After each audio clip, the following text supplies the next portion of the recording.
Hi everybody, welcome to Dreamframer Photography. My name is Ivan and this is my 5th stock photography webinar or Photoshop webinar. Welcome. Let me know if you can hear me and see me well, please. The stream takes about 15 seconds to be processed by YouTube to get to you guys, so whatever I say now you will be hearing in about 15 seconds, and then if you want to ask me something or make a note about something, just type in the chat and I will see it right away. Or I'm working on photography, and I will take a look at the chat every now and then to see if there are any questions. So I can see that you guys can hear me and see me, I guess. So this live chat also has a function of tipping. There's a $sign in the left corner, bottom left corner. If you want to tip me, you can do it by clicking on that one and adding a couple of dollars for me. Thank you in advance.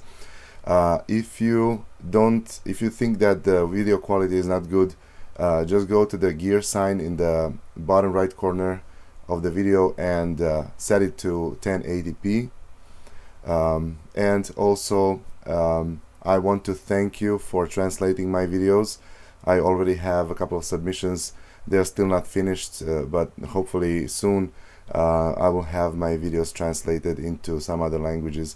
Thank you guys for that. I'm gonna share the link with you in the description of this video, where you can click and add a couple of sentences on your language to help me reach a bigger audience with the content that I'm providing. Also, if you are interested in selling photography online and earning some money, and you are new, you are seeing me the first time, subscribe to my channel, because that's what I'm doing here on YouTube. If you have any questions, just type them in the chat, or make a comment on my videos, send me an email, doesn't matter. I'm gonna answer to you, and people who do that, they know that I answer in a few hours, the latest like in one day, because I also have a regular job and sometimes I just can't answer to all your messages right away. You can also reach me through my Facebook page, and there is a link on my channel. You can connect with me that way too. Now let's switch to Photoshop window. I want to show you today how to create panoramic images in Photoshop, which is really good if you are taking pictures with let's say an older cell phone. So let's say the cell phone camera has only 8 megapixels and you can't really do much with that kind of camera. You can take a couple of pictures and make panoramic image which is bigger, and then shrink it to the size that is acceptable by stock photography, and that way increase the sharpness, decrease the noise, and increase the quality of the image in general. Hi everybody, hi Pedro, hi Dylan Dog, hi Muscle Studio, and all the rest. So let me switch now to Photoshop window. Okay, so I prepared a couple of images for you guys that we're gonna merge and create a panoramic image. You do that by going to File and then Automate, and then you choose this last option, Photo Merge. So not merge to HDR. We're gonna do that some other time. For now, just go to Photo Merge, and then this dialog will be open. You have different layouts to merge your images.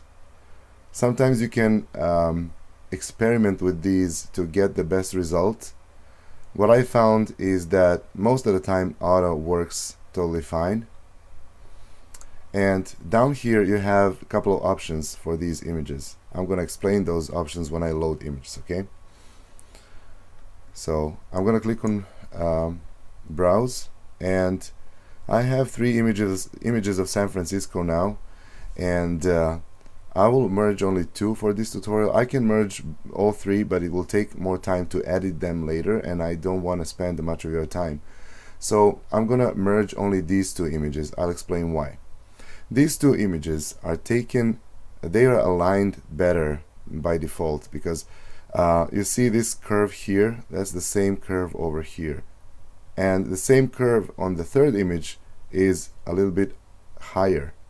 So on this image I caught a little bit more of this part of the landscape, and I don't have that on these two images, which means that if Photoshop aligns all three, it will align them to match this curve with this one. So I will basically lose this part of the image, and I will also lose upper parts of the sky from these two images because this image doesn't have that. So that's why I decided for this tutorial to merge only these two. So I'm clicking on the first one, Control, clicking on the second one, and I'm gonna click OK. Teddy Bad Boy says, please make a video on Pike's software. Teddy, I have to see what that is. I don't know about that software, but you know, I'll take a look and I'll let you know. I've never used it, obviously, so we'll see if I can do it. So now we have these two images loaded in as source files for our panorama. We have to check blend images together, obviously. And then this check mark here, vignette removal, we don't basically need it for these images because my phone doesn't make any vignettes. Vignettes are those dark corners around the image, you know, like when you have a photo and then corners are kind of darker than the mid part, and that's because the lens sometimes does that at certain focal lengths. So you can click that to remove that automatically. Photoshop will remove those darker corners to blend images better. I'm gonna click it anyway because it's not gonna make any change, doesn't matter. This button here will force Photoshop to try to fix any distortion correction on the image. Let's say you're standing on a hill and then you take a picture, then you move your camera to the right and take another picture, and if you simply stitch these images together, you might get a result that is like a panoramic image but skewed, like arc, basically not flat, horizontal. So I'm gonna click that. I figured out that that works well in almost all cases. Very rarely you will have to untick that. First try to click it and click OK to see how it looks like, how the result looks like. If it looks bad, then just go back, close that file, do this again, load files again, and then uncheck this mark and try to do it again. Content aware fill, I don't like to use that because this is, you know, no two photos will match completely to get to you know, to make a perfect panorama. You will always have some parts, you know, that are missing, and you will see that when we do this. I'm going to explain what that is.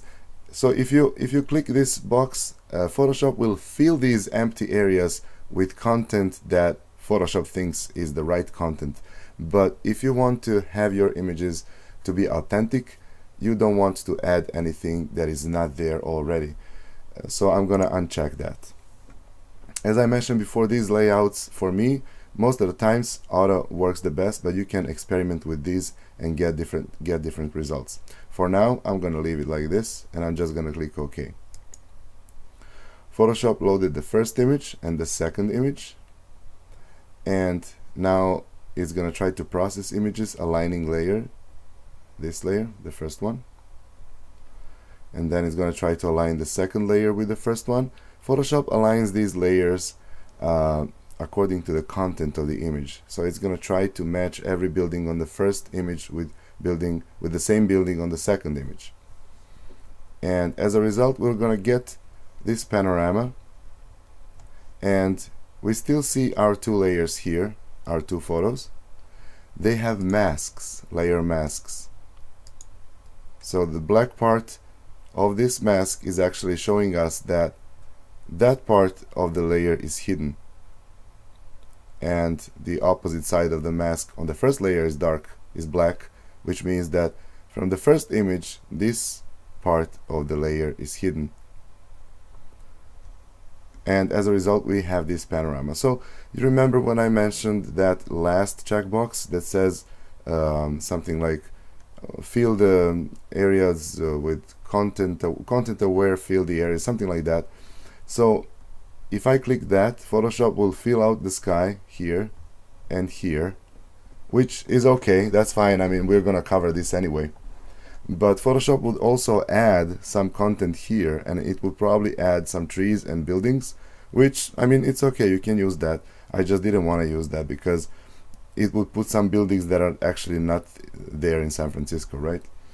And here I will kind of cover this a little bit with spot healing brush tool. For now, let me just crop this better so we can actually, so let's do something like this to cover this empty edge, and something like this. That's fine. And over here I want to do this, and now I'm gonna click to confirm. So let me see if this corner here is actually not maybe an empty area. I'm gonna click Control plus and drag to that part of the image. Yes, we have a little bit of empty pixels here, so I'm gonna use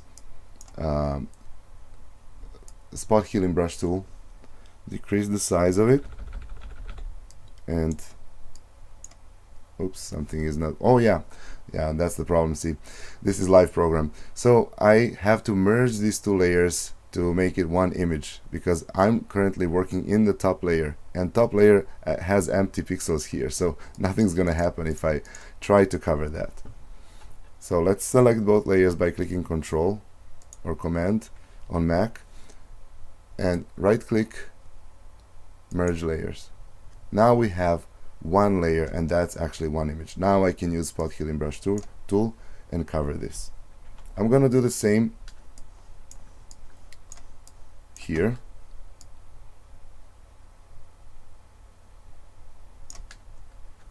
There you go. Covering all this.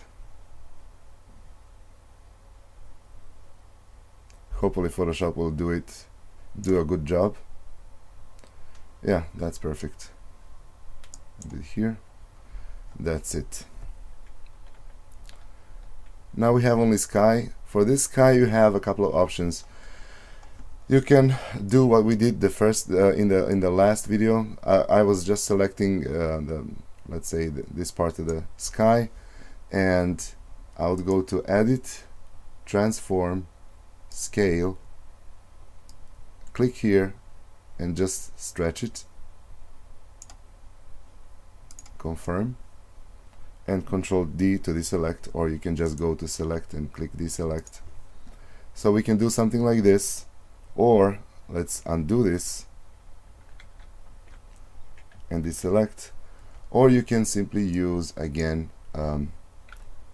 spot healing brush tool and try to cover that with it.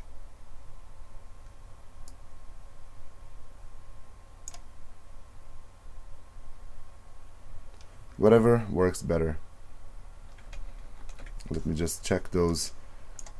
Okay, Photoshop did a good job. For some reason, Photoshop often leaves this narrow. Vidi Nikola da će da se vidi ovaj slik.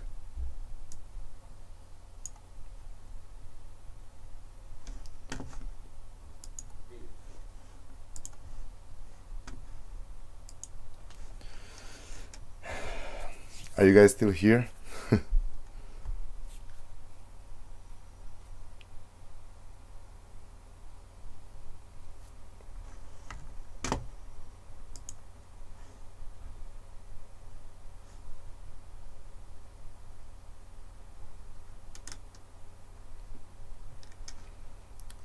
Can somebody type something in the chat window, please?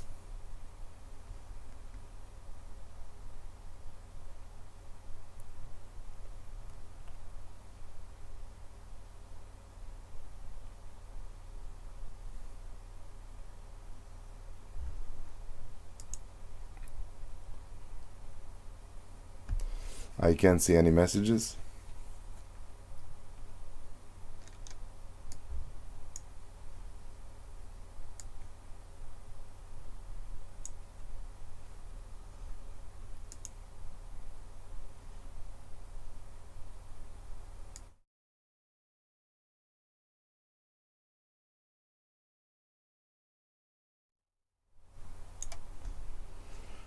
Let me see if I can refresh the chat window.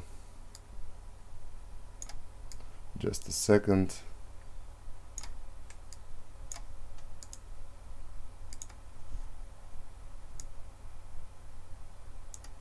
Oh, okay. I had to refresh the chat window.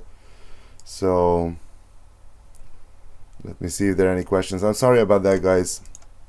It wasn't me, it was just the internet connection. And I'll probably have to delete this webinar after.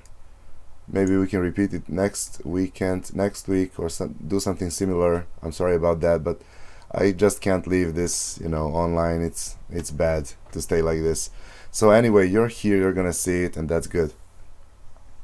So I hope you remember where we were. Let me just zoom out a little bit.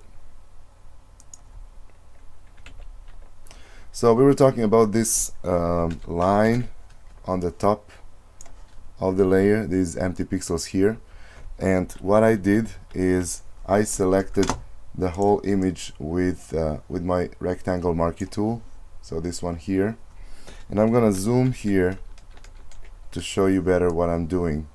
So right now, as the whole layer is selected, empty pixels on the top are selected as well.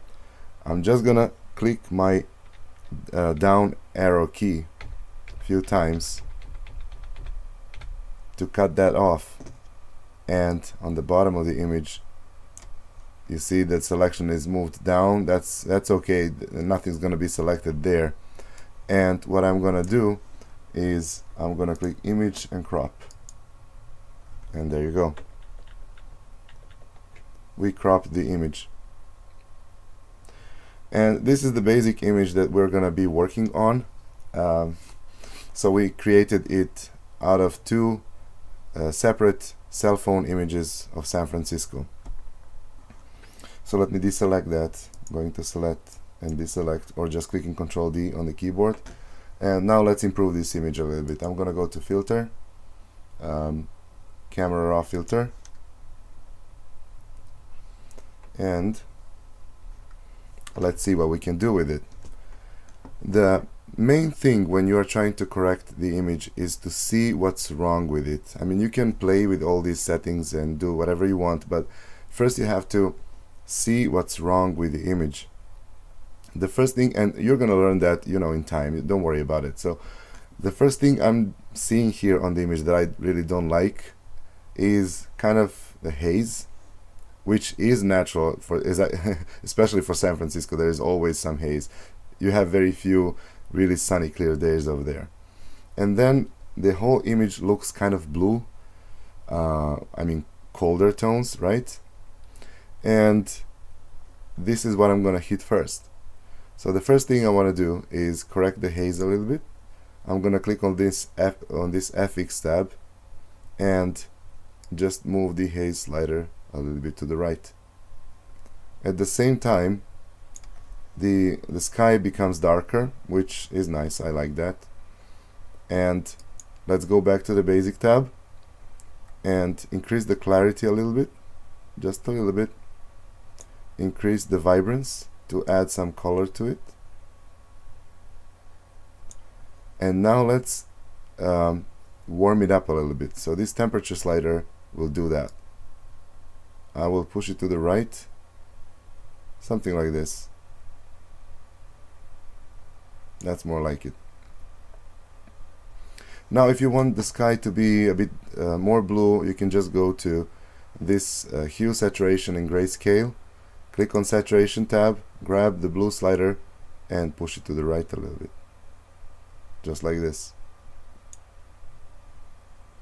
And if you ask me, this is we don't have anything else to do in camera raw. You can see that we have some noise in the sky. We can try to fix that. There is some black dot over here. That's okay, we're gonna fix that in Photoshop. But let's try to fix this noise a little bit. Although, when you have a noise that is really coarse like this, like grain more than a noise, then it's kind of hard to fix that. Let's try anyway. So I'm going to detail tab, and I will grab luminance slider and push it to the right.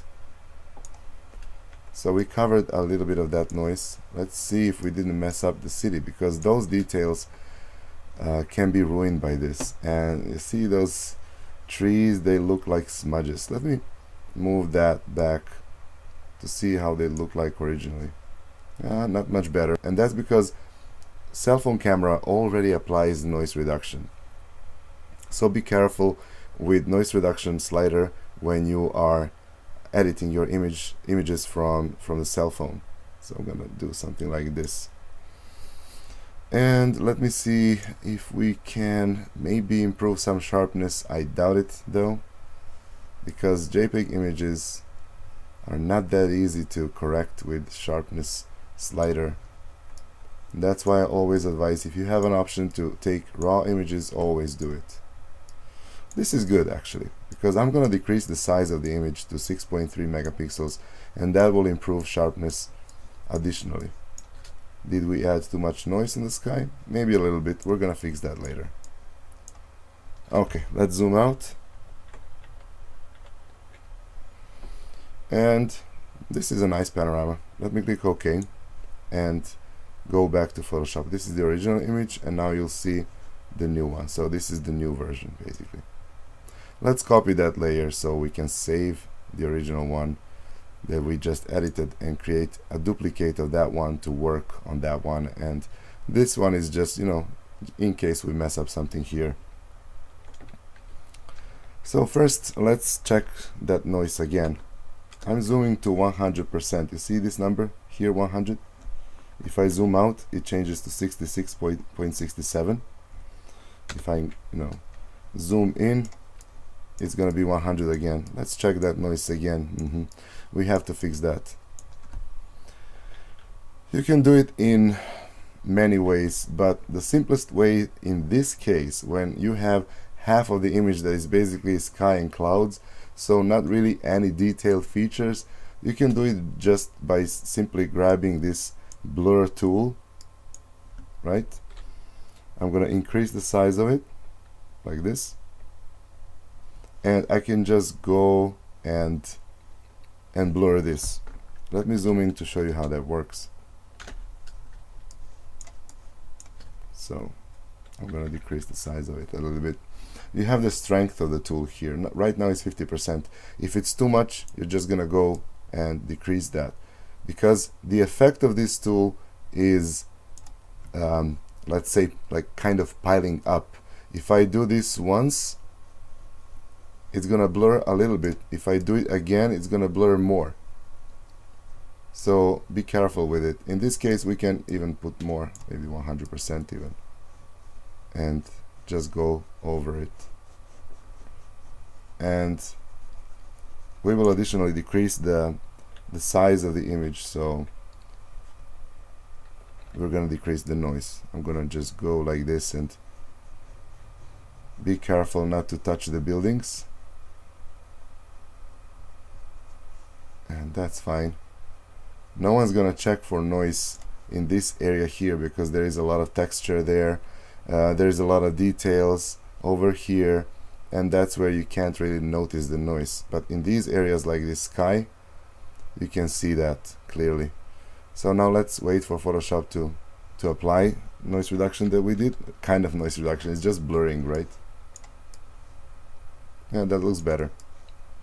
When you're using this method, you also have to be careful not to make color banding. Sometimes when you have two similar shades of the same color, like this darker blue and lighter blue, sometimes you can make a really sharp edge between them, and if the inspectors at stock websites notice that, they're gonna reject your image for color banding. Let's save this file now, just in case. Sometimes it happens that Photoshop crashes, so you don't really want that to happen. Let's call it SF Panorama. We don't need this one. That's San Francisco Panorama. Save it as PSD file, Photoshop file.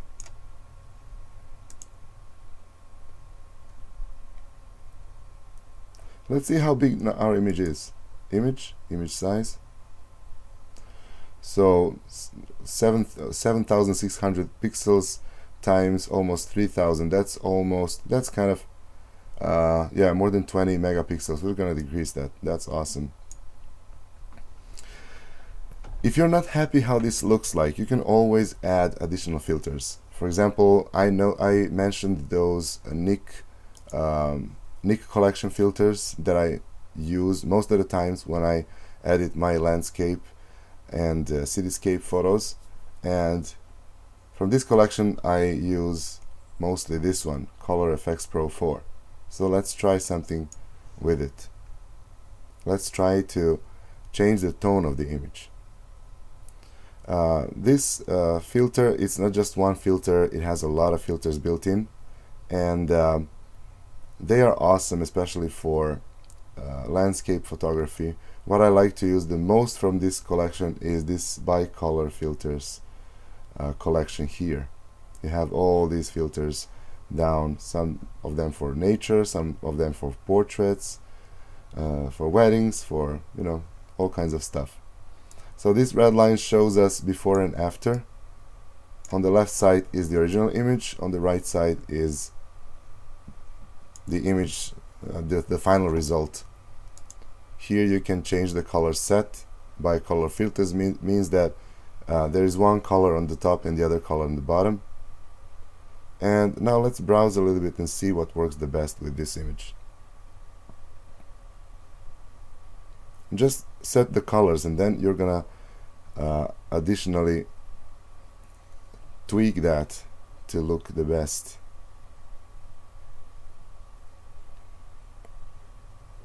Do you have any suggestion?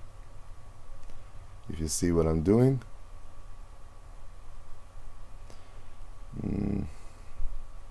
I would say maybe this one, because it has warm tones on the bottom and cold tones on the top. This is probably a bit too much, so I'm gonna decrease the opacity of it like this, and vertical shift. Let's see how low we want this blue. To see that better, you can increase the opacity to 100% and decrease the blend so you see what you're doing. Hi Krishnadev. Now let's let's first increase the blend like this and decrease the opacity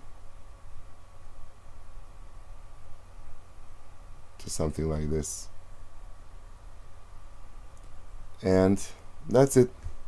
I'm happy with it. Let's check before and after. Yeah, we added some warmth on the bottom of the image, and we added some more blue on the top. Let's click OK. This filter will add another layer on top and apply filter on that layer, so you have your original layers saved.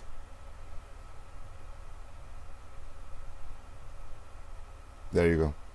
If I turn this off, you're gonna see the difference. It's not a big difference, but it looks nice. Now let's save the image again.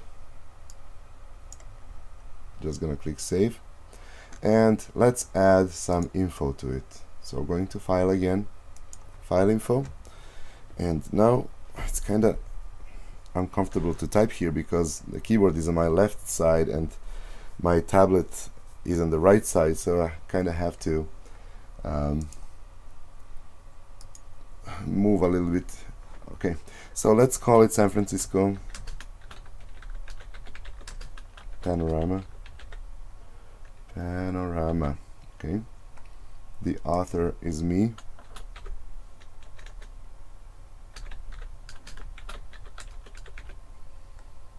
And the description will be panoramic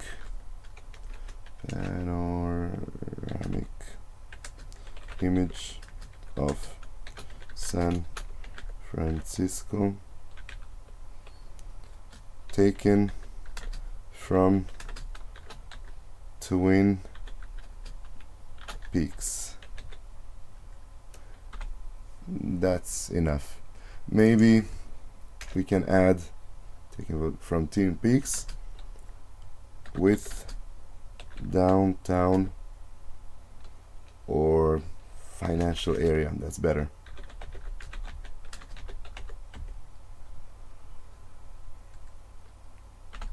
or maybe it's more correct, panoramic image of San Francisco with financial area.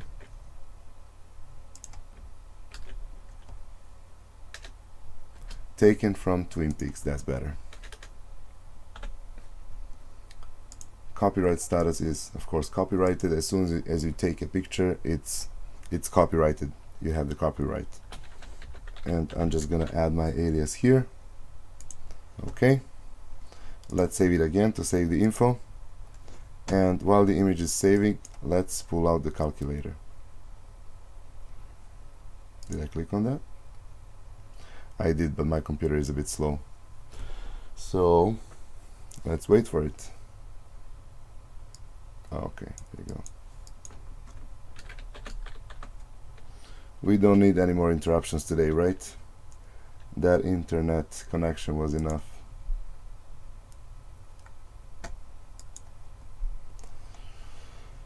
Okay, the calculator is here. I'm gonna click on image size to pull out the image size. It has to be in pixels when you do this, remember that. So right now the image is 7648 times 2861. That's almost 22 megapixels. Let's decrease that. This is going to be 2000 multiplied with 5000 something. That's going to be more than 10 megapixels. So let's decrease that a little bit more. Maybe like this. If you put the height too small, some stock photo websites will not accept it. So try not to go under 1800. So I'm not going to even calculate more. I'm just going to click OK. The image will be shrinked. Let's check it now at 100% zoom. Right now it's 25%. So let's zoom it more. And this is the zoom level that inspectors will use to inspect the image. I can see here, I don't know if you can see that on YouTube, I can see here some coarse noise that I really don't like.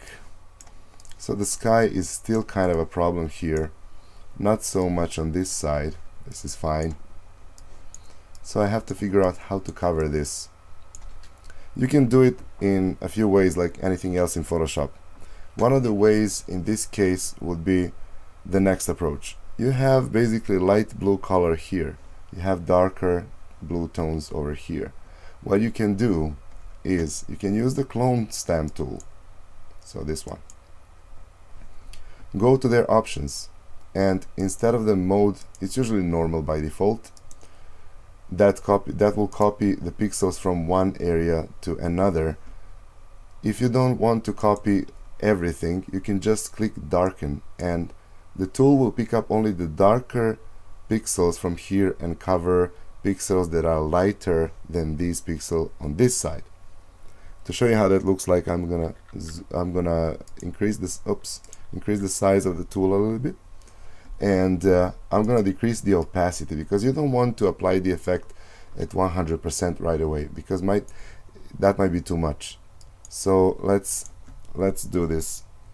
I'm gonna click Alt and take a sample from here by clicking with my mouse, and I'm gonna increase the size of the tool a little bit and try to paint over this area. I hope you can see how that works. It already looks better.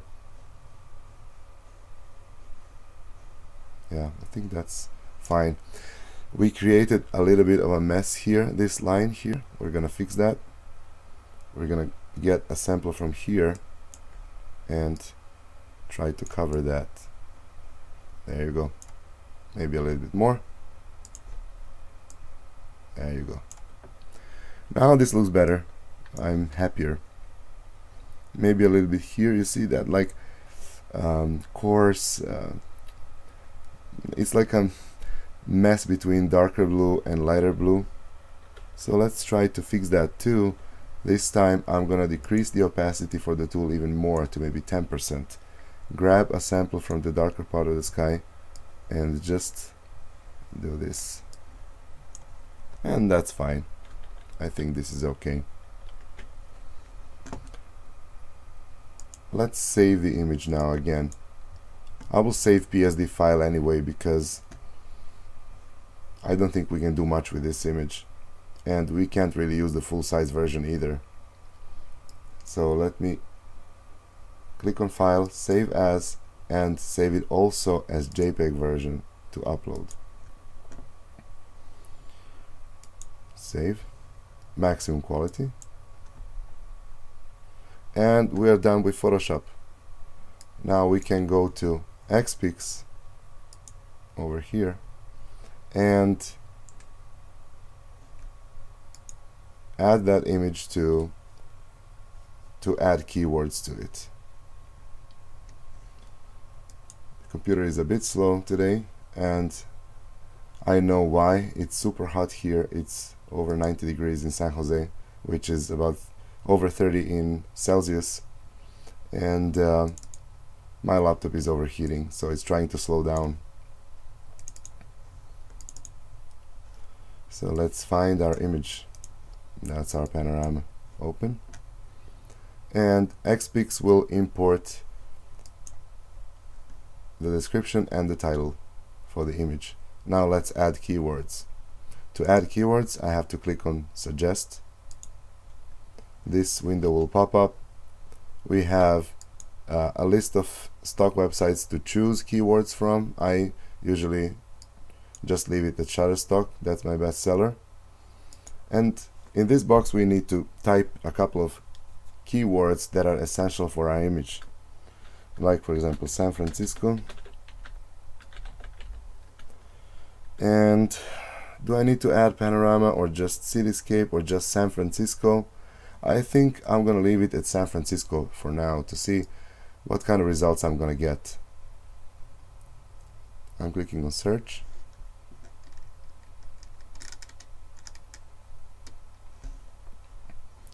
And there we have Golden Gate. Thousands of images of Golden Gate. I have an image like this. Maybe this is even mine, who knows.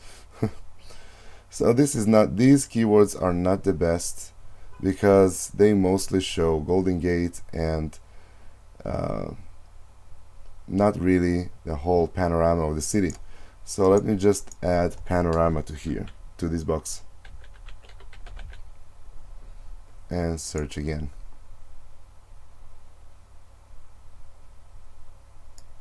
No, not much better, right? Maybe this one. This one. Let's see this one. If nothing, we're just gonna add, and let's choose one of the most popular images here. So these on the top are most popular, even though it's from another angle, but we're gonna review keywords anyway, so don't worry about that. So I can see that Xpix obviously updated and changed a little bit. So I guess we don't have these two boxes on the bottom. This is I'm seeing this for the first time. So let's check suggested keywords. Aerial, modern, San, metropolis, USA, America, panorama, landmark, architecture, skyline, view, Francisco, urban, California, bridge. Do we have a bridge on our image? Not really. I mean, there is a Bay Bridge in the distance, but we don't really see the bridge. Cityscape, building, pyramid. Okay, I'm gonna leave pyramid. That's one of the buildings that is very prominent in San Francisco, so it's probably there on our image among these skyscrapers. Downtown, business, city, travel, tower, street, blue, office. Those are office buildings. Okay, let's leave it. Although this is not really a picture of our office, right? Beautiful Pacific Ocean tourism area. Famous bay, financial, sky, district, landscape, skyscrapers. So 37. Let's add some more. Romantic, panoramic, center, vacation. Okay, let's put that too. Why not? Water. No one's gonna search for water if they wanna, get the image of San Francisco. Investment, maybe. Development, yes. Corporation, yes. Twin Peaks, that's the location where we took picture from. above, yeah, that's the angle. We took the image from let's say kind of above.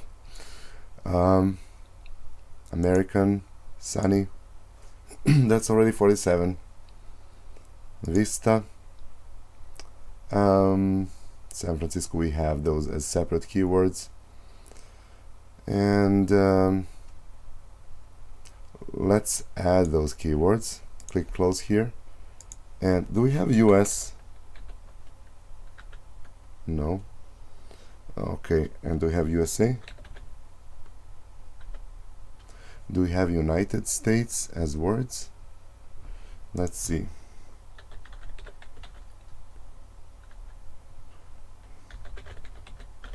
So we didn't have any of these two words, United States. That's funny. People miss that. And since we have 51 word and we need just 50, we have to delete one of these words. So we're gonna choose the least relevant one. Maybe corporation or investment. Let's click investment. I'm gonna select this image now and click save.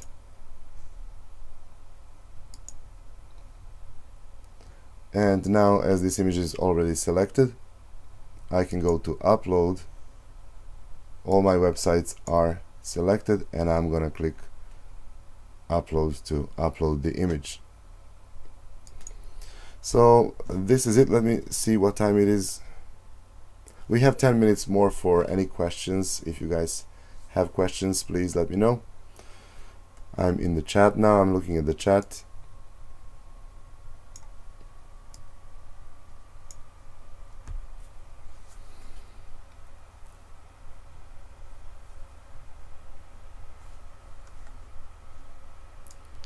I guess no questions today, so I apologize one more time for the interruption. It happens. It was the internet connection. I had to restart my router.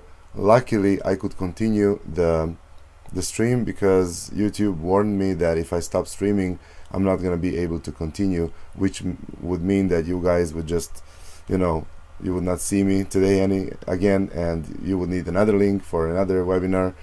So let's hope this doesn't happen. Unfortunately, I will have to delete this webinar because YouTube doesn't allow me to edit that part and to cut it off and just stitch together two parts of the video. Maybe I can do that, but I will have to create a new video and still delete this one. But you know, these webinars are free, so it's not like you paid something to follow them. I'm gonna be here again doing similar stuff, so no worries about that. I hope today you learned how to create a panoramic image in Photoshop, and next week we're gonna do something else. Okay, so no questions, and see you guys in the next video. Bye.